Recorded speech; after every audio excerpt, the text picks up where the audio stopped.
The United States is adding over $4 billion a day to its national debt, and that's $50,000 a second. And we're about to hit the wall again. This isn't just politics, this is the math of collapse, and history has seen it before. As of July 2025, the U.S. national debt sits at $36.2 trillion. Nearly $29 trillion of that is debt held by the public, like you and me, foreign governments, and investment funds. The rest is owed internally, mostly to Social Security and government pensions. The debt-to-GDP ratio is over 122%, one of the highest in U.S. history, higher than after World War II, but without the unity or the plan to pay it off. And interest payments? They're projected to hit $776 billion this year alone. That's nearly $1 in every $6 the federal government spends.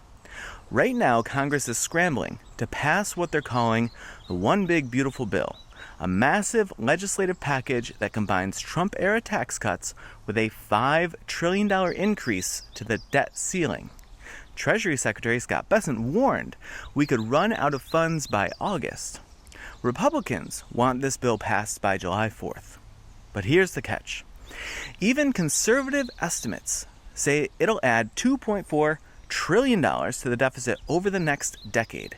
That's not reform. That's more gasoline on the fire. Wall Street is on edge. Moody's downgraded America's credit rating again. Billionaire investor Ray Dalio, one of the most respected economic voices alive, says the U.S. is approaching a financial heart attack. His advice? Cut the deficit to 3% of GDP or brace for a crisis.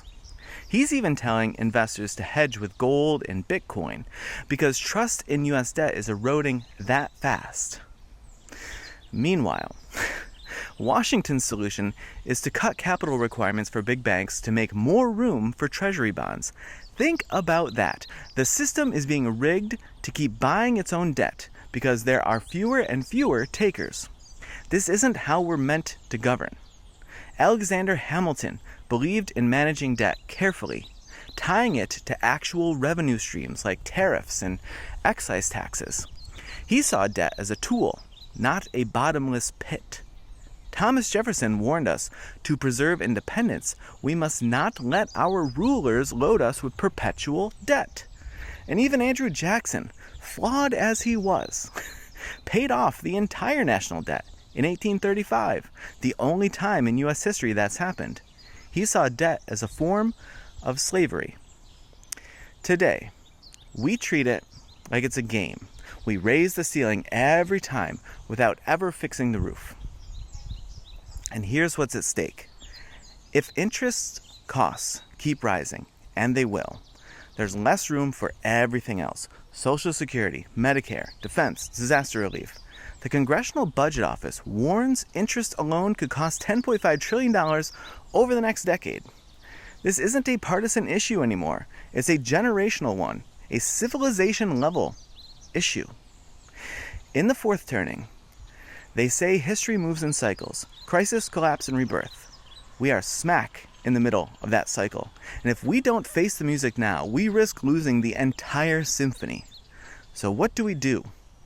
We get loud, we get smart, we demand real fiscal reform, if I can say it, and not performative bills, and not band-aids. Because the next generation is already being asked to pay a tab they didn't run up.